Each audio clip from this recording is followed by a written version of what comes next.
सूर्यः शं वरुणः शन्नो भवत्वर्यमा शन्न इन्द्रो बृहस्पतिः शन्नो विष्णुरुक्रमः ॐ शान्ति शान्ति शान्तिः।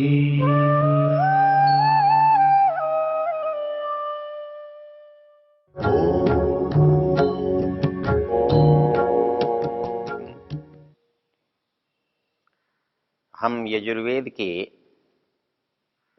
इस मंत्र पर विचार कर रहे हैं। मंत्र है वेनस्तत्पश्यन् निहितं गुहासत् यत्र विश्वं भवत्येकनीडं यस्मिन् संच विचैति सर्वं स ओतः प्रोतश्च विभु प्रजास्। इस मंत्र का स्वयंभू ब्रह्म ऋषि है और परमात्मा इसका देवता है। तो स्वाभाविक रूप से यह मंत्र परमेश्वर के बारे में बता रहा है और हम इसके पहले शब्द पर चर्चा कर रहे हैं। वो कहता है वेनस तत्पश्यन् निहितम गुहासत। वो परमेश्वर गुहा में छिपा हुआ है और उसको विद्वान लोग जानते हैं, जान सकते हैं। हमने देखा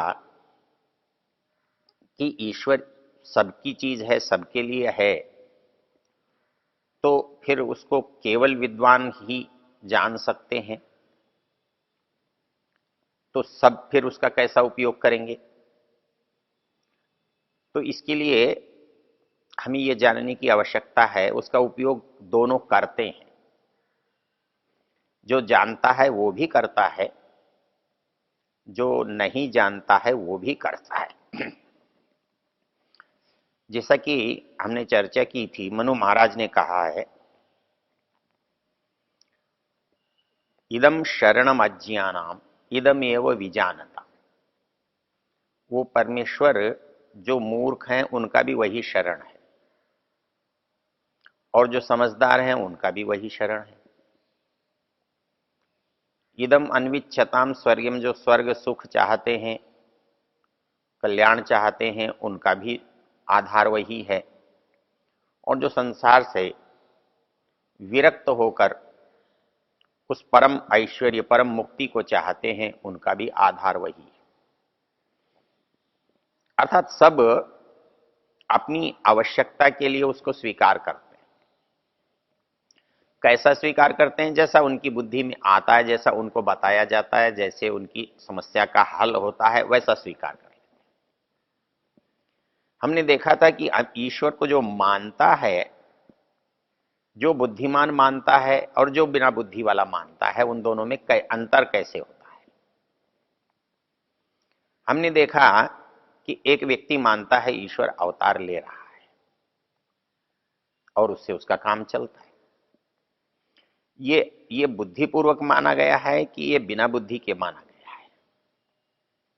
यदि आप इस पर विचार करेंगे तो जैसा हमने देखा कि इसमें बुद्धि का उपयोग यदि किया गया होता तो एक प्रश्न का समाधान चाहिए कि जिस व्यक्ति ने संसार बनाया, जिस ईश्वर ने संसार बनाया, उसमें किसी की सहायता की आवश्यकता नहीं पड़ी।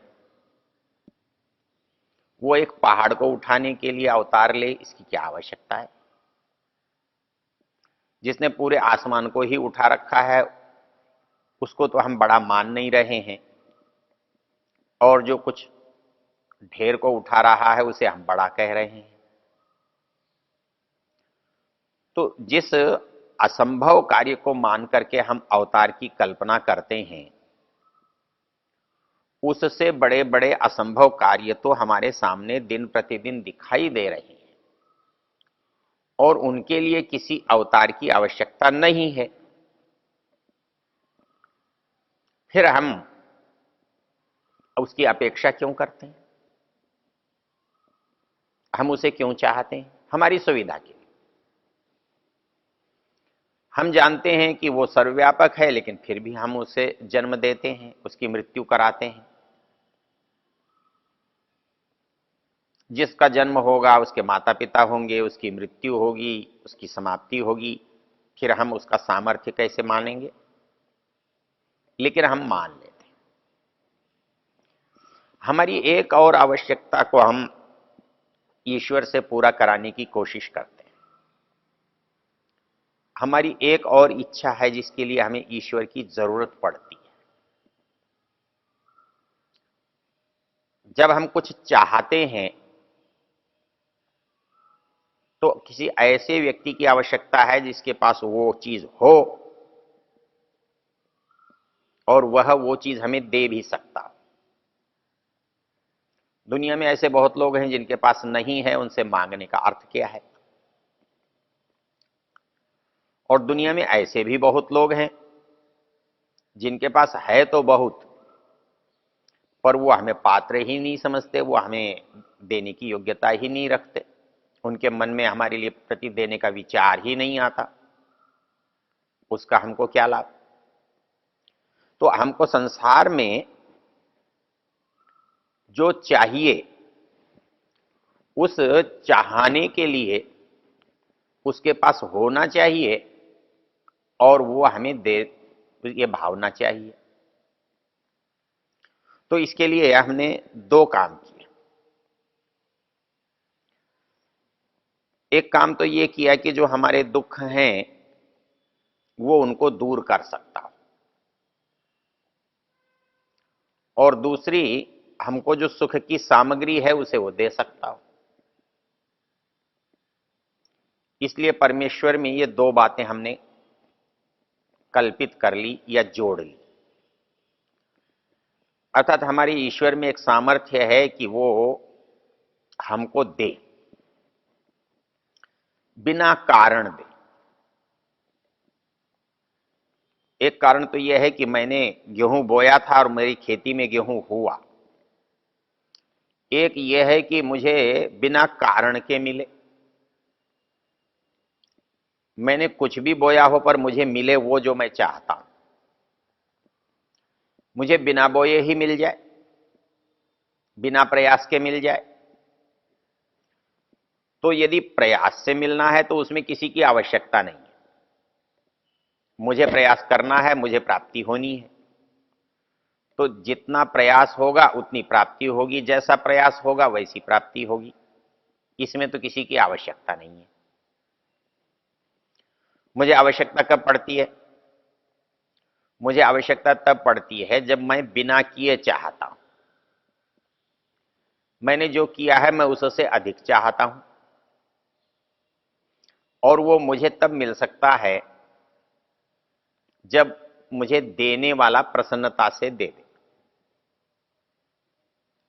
उस प्रसन्नता के लिए मैं वही उपाय करता हूं जो संसार में किसी को प्रसन्न करने के लिए करता हूं। मैं किसी की सेवा करता हूं, मैं किसी की प्रशंसा करता हूं, हाँ, मैं किसी से प्रार्थना करता हूं, मुझे वो चीज मिल जाती है। तो वैसे ही मैं समझता हूं कि मैं परमेश्वर से प्रार्थना करूंगा और वो चीज मुझे मिल जाएगी।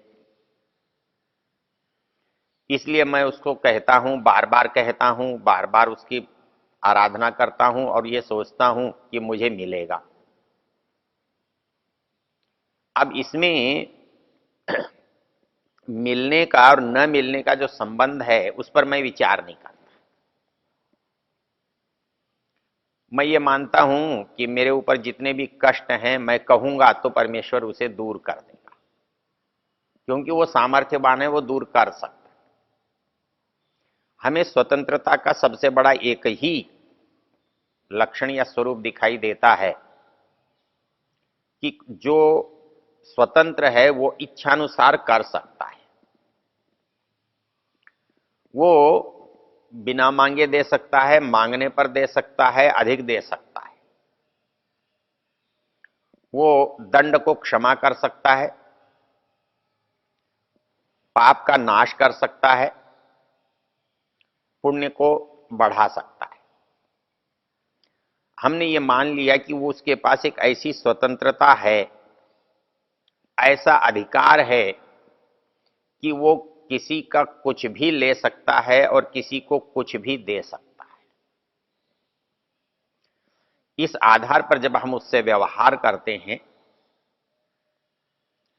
तो हम ये मानकर चलते हैं कि परमेश्वर पाप को क्षमा करता है, कर सकता है। और यदि पाप को क्षमा कर सकता है तो वो अतिरिक्त पुण्य, अतिरिक्त लाभ, अतिरिक्त फल भी दे सकता है। हम इसलिए ईश्वर को चाहते हैं, मानते हैं, उसकी सेवा करते हैं। हमारे मन में एक धारणा बनी है, बैठी है कि ईश्वर हमारे पाप क्षमा कर सकता है। और ये सिद्धांत वेद को मानने वालों को छोड़कर संसार के प्राय सभी मत संप्रदाय मानते हैं और इसको वो परमेश्वर की विशेष योग्यता, स्वतंत्रता, अधिकार मानकर करते हैं। यदि कोई व्यक्ति समर्थ है और वो किसी को कुछ भी दे सकता है और दे दे, तो उसका परिणाम क्या होगा? क्योंकि यदि एक ही व्यक्ति है, आप उसने उसे कुछ भी दे दिया, उससे कुछ भी ले लिया, कोई बात नहीं है। लेकिन एक ही तरह के संसार में जब बहुत व्यक्ति हैं और सभी चाहते हैं और सभी के पास दुख है, सबको कुछ अतिरिक्त चाहिए, सबको सुख की अपेक्षा है और सबके अंदर दुख की निवृत्ति की इच्छा है, ऐसे में ईश्वर किसको देगा और किसको नहीं देगा? यदि ईश्वर इच्छा से किसी को भी देगा और किसी को भी नहीं देगा तो औचित्य नहीं रहेगा। एक मां किसी एक बच्चे को अधिक दे और बिना कारण के अधिक दे, बिना आवश्यकता के दे, तो आप उसे बुद्धिमती नहीं कहेंगे। तो वैसे ही परमेश्वर कर सकता है ये मानकर आप उससे अनुचित और अनुचित तरीके से कराएंगे तो परमेश्वर में सबसे बड़ा जो दोष आएगा वो अनुचित करने का आएगा, गलत करने का आएगा। इसलिए जिसने भी दुख उठाया है, पा रहा है, पाप किया है, वो उसे क्षमा करेगा कि नहीं करेगा? क्षमा करेगा तो क्या होगा? उसे क्षमा क्यों करेगा? क्या इसलिए कि उसका नाम उसने ज्यादा बार लिया है, उसकी सेवा उसने अधिक की है? तो ऐसा तो नहीं हो सकता कि राजा का सेवक है इसलिए किसी की हत्या कर दे और किसी की हत्या कर दे इसलिए छूट जाए कि वो राजा का सेवक है और ऐसा करने से छूट जाता है तो राजा पर दोष आता है, राजा पर अपराध लगता है, राजा को पाप लगता है। क्या परमेश्वर इतना मूर्ख है कि वो किसी पर प्रसन्न होकर कुछ भी दे सकता है और उसके दुखों को छुड़वा सकता है, उसके पापों को क्षमा कर सकता है?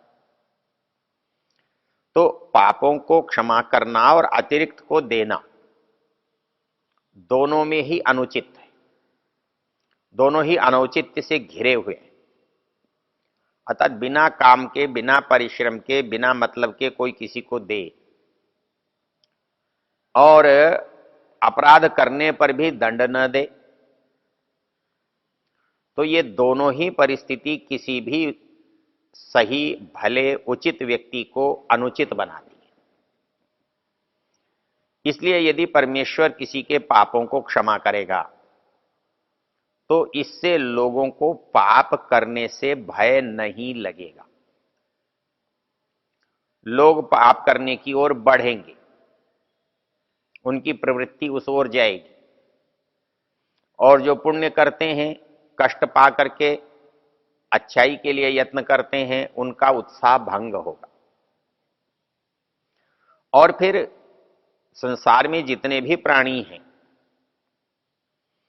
उन सबका अधिष्ठाता, न्यायकारी प्रजापति वो स्वयं है, इसलिए वो एक के पाप क्षमा करे और दूसरे के न करे, एक को अतिरिक्त दे और दूसरे को न दे,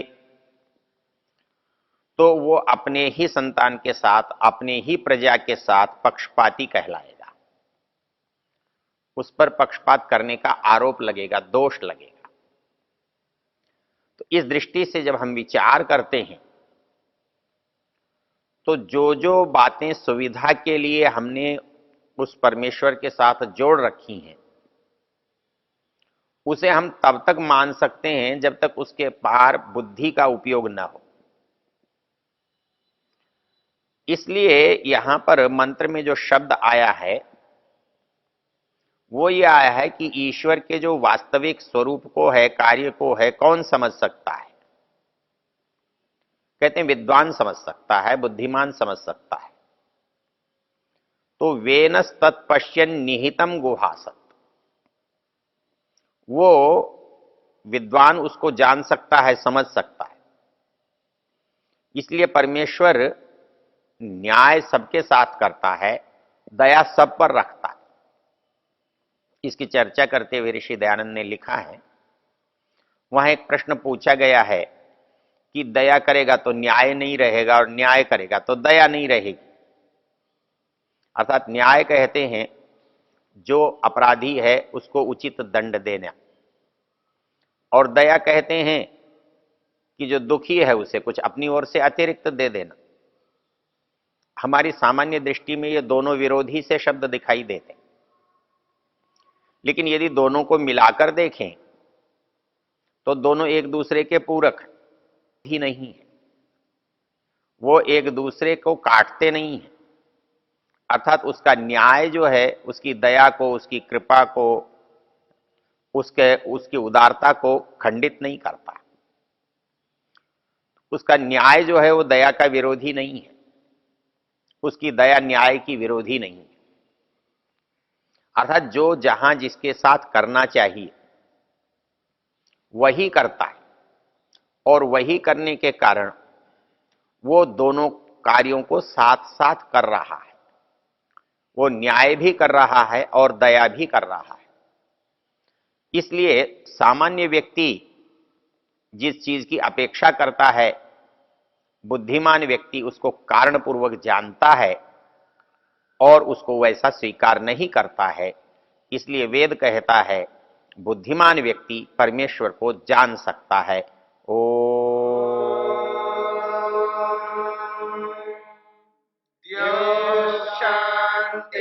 शांतिरंतरिक्षम शांति पृथिवी शांतिरापः शांतिरोषधयः शांति वनस्पतयः शांतिर्विश्वे